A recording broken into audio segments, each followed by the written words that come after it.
Ka-wow-mazing! Paano kung isang araw, magising ka sa isang lugar na walang signal, walang matatakbuhan, walang makakarinig sa sigaw mo, at ang tanging kasama mo lang ay ang lamig, init, dilim, ahas o malawak na katahimikan.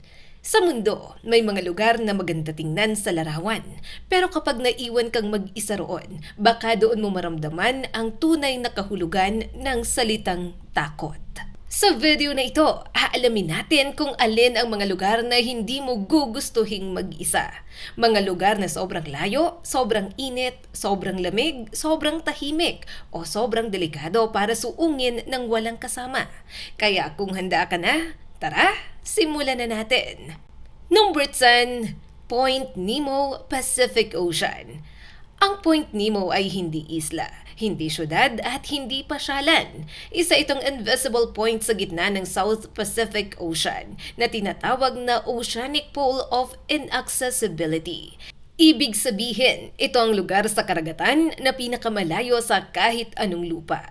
Mula rito, ang pinakamalapit na mga piraso ng lupa ay halos 2,688 kilometers ang layo sa iba't ibang direksyon. Kaya kung nandito ka at lumulutang mag-isa, literal na parang nilunok ka na ng karagatan. Isipin mo, nasa gitna ka ng walang katapusang asul na tubig, walang bundok sa abot tanaw, walang barko, walang isla at kadalasan walang taong malapit sa'yo. Sa sobrang layo nito, may mga pagkakataon na ang pinakamalapit na tao sa'yo ay hindi mangingisda o pasahero ng barko, kundi ang mga astronaut sa International Space Station na dumadaan sa itaas ng mundo. Kaya kapag sinabi mong mag-isa, dito sa Point Nemo, hindi lang emosyon ang pag-uusapan, geography na mismo ang kalaban mo.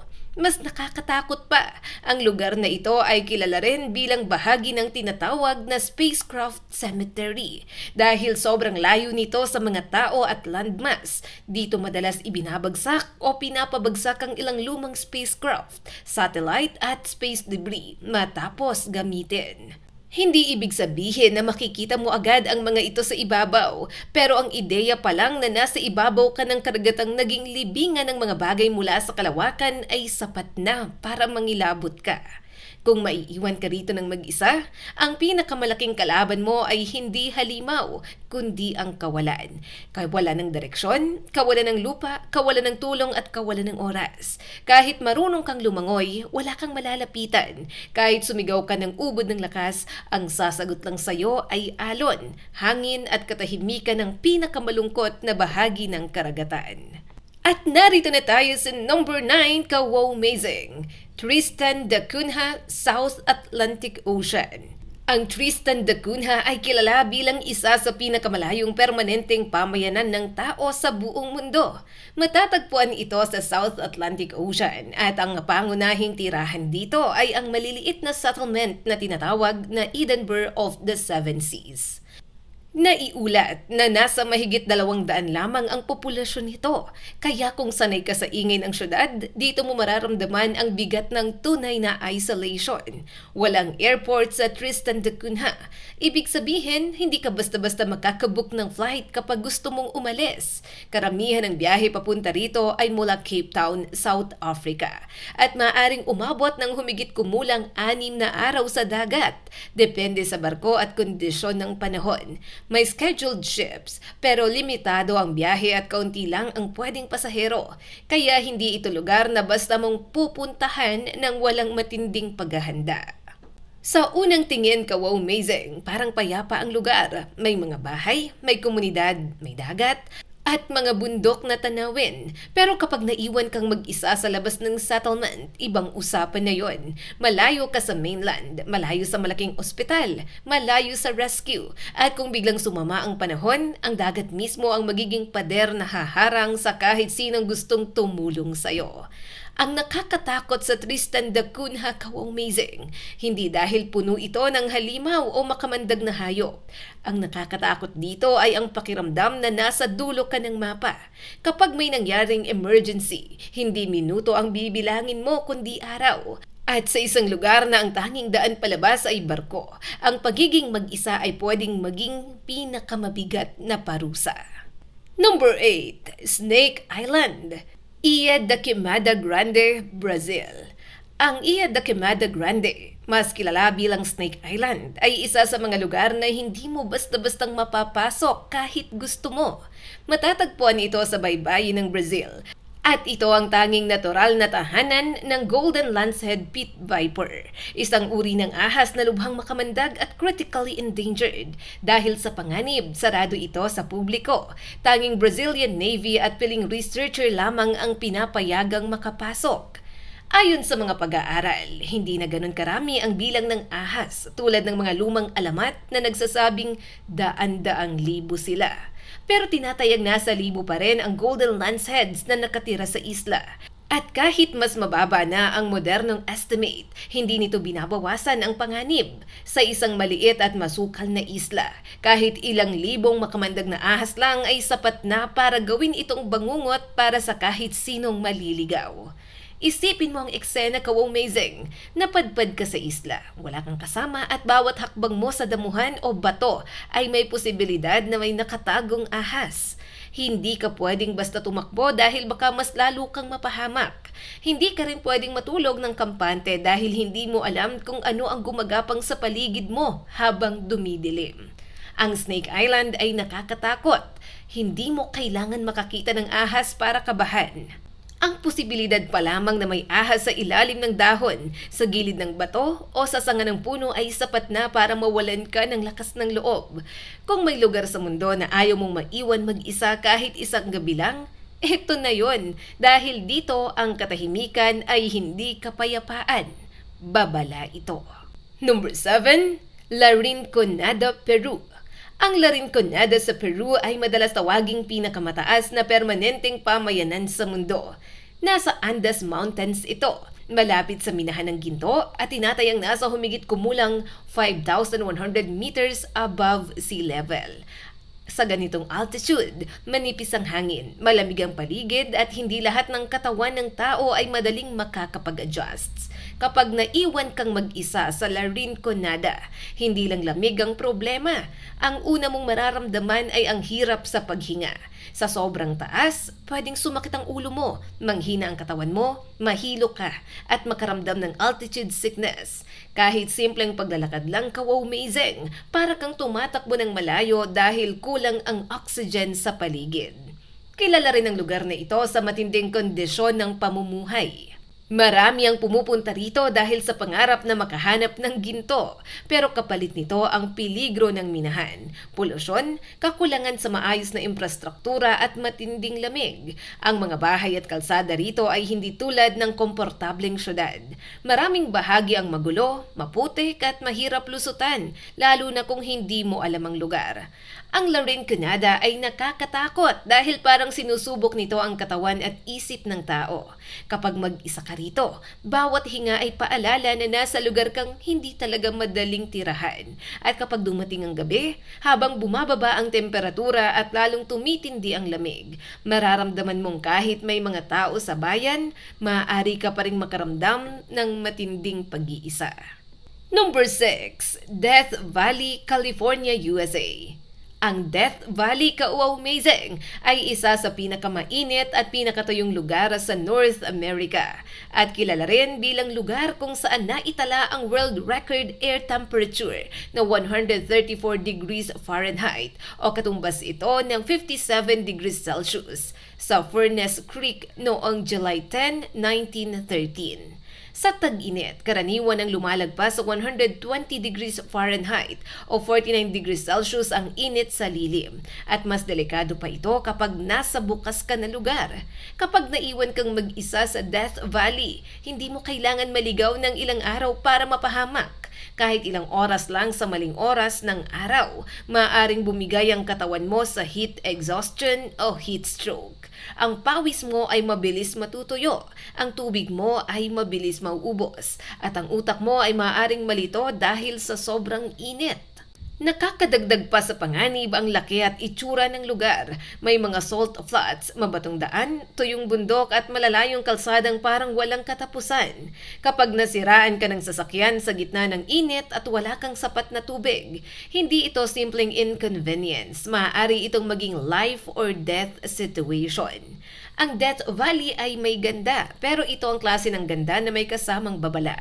Kapag mali ang paghahanda mo, ang init dito ay hindi lang nakakainis, kundi nakamamatay. Kaya kung may lugar na ayaw mong maiwan mag-isa sa tanghaling tapat, Death Valley yon. Dahil dito, ang araw mismo ang kalaban mo.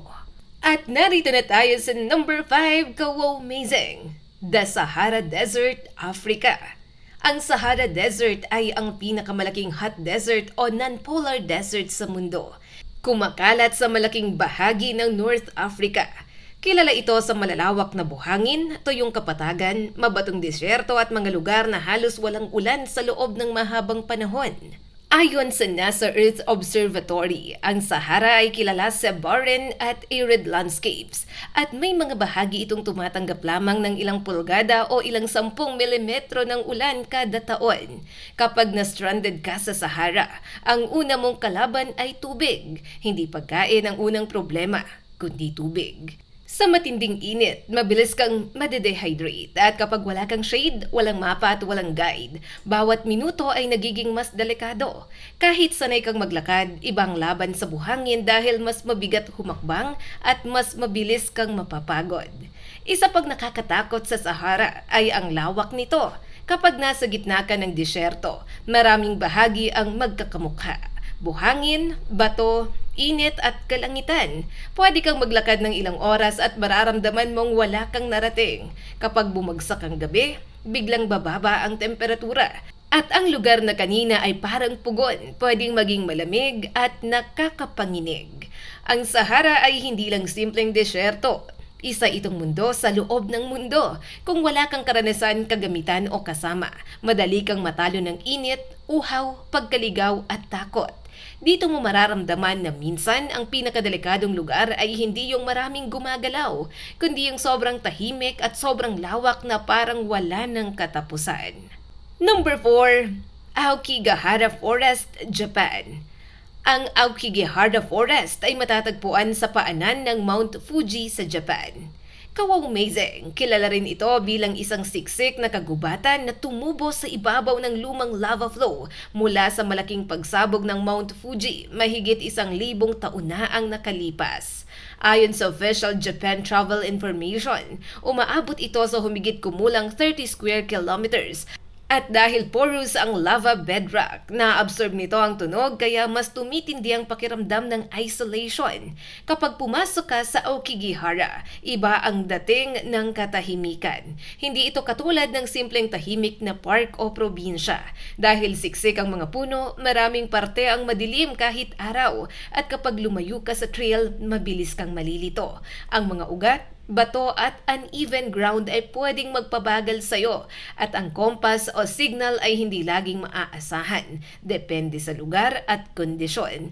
Kilala ang kagubatan na ito sa nakakatakot na reputasyon sa popular culture, pero mas mainam na tingnan ito ng may respeto. Isa itong natural na lugar na may kasaysayan, misteryo at seryosong safety concerns. Hindi dapat gawing biro ang pagpasok dito, lalo na kung walang guide, walang malinaw na ruta at walang kasamang marunong sa lugar.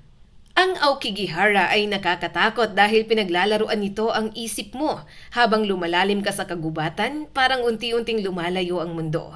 At kapag huminto ka, halos wala kang maririnig. At kapag napansin mong hindi mo na alam kung nasan ka dumaan, doon mo maiintindihan kung bakit ang tahimik na kagubatan ay minsan mas nakakatakot kaysa sa maingay na dilim.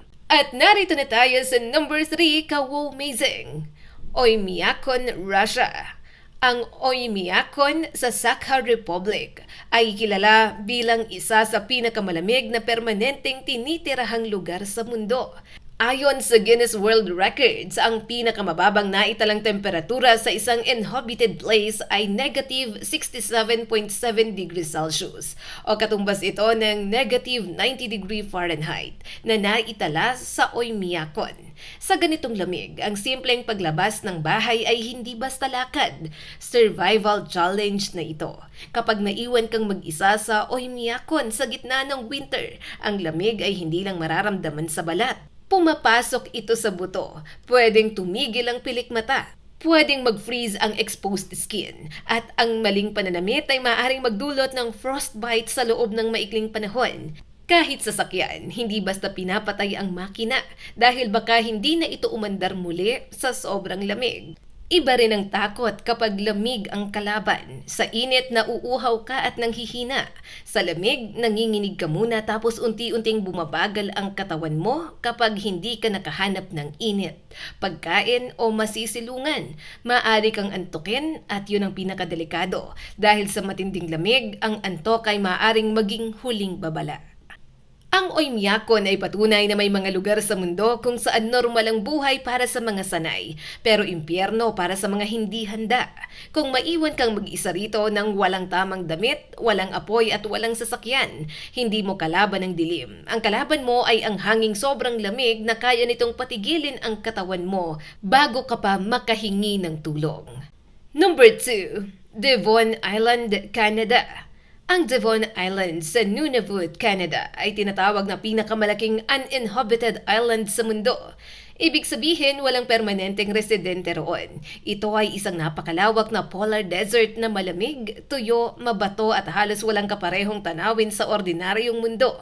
Ayon sa Mars Institute, ang Devon Island ay may pinakamalaking tuloy-tuloy na barren rocky polar desert sa Earth.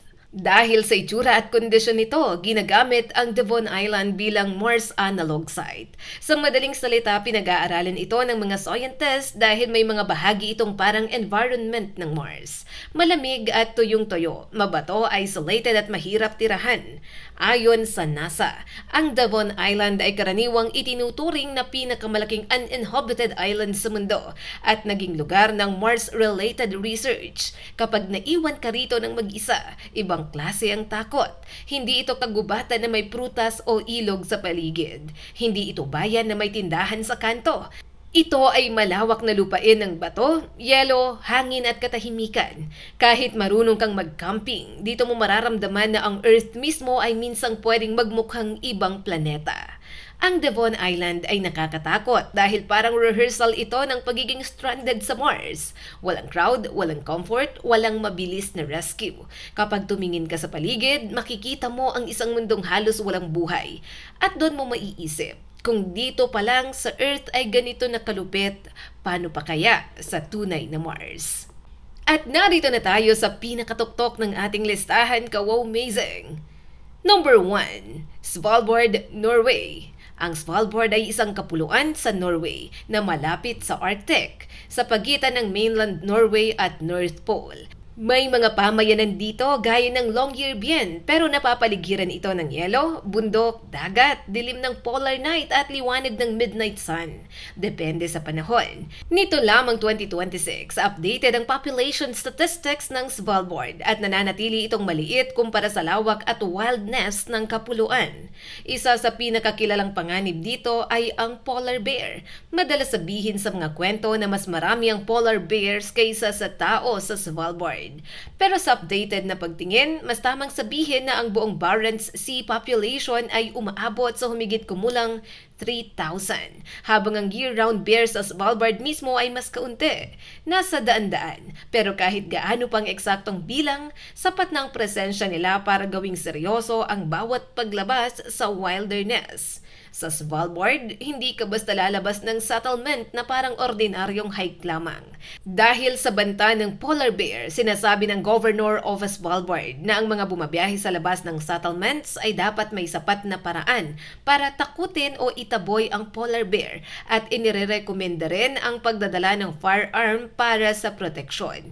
Hindi ito para magyabang, kundi dahil kapag nasa Arctic wilderness ka, maaring predator ang unang makakita sa'yo bago mo pa ito makita.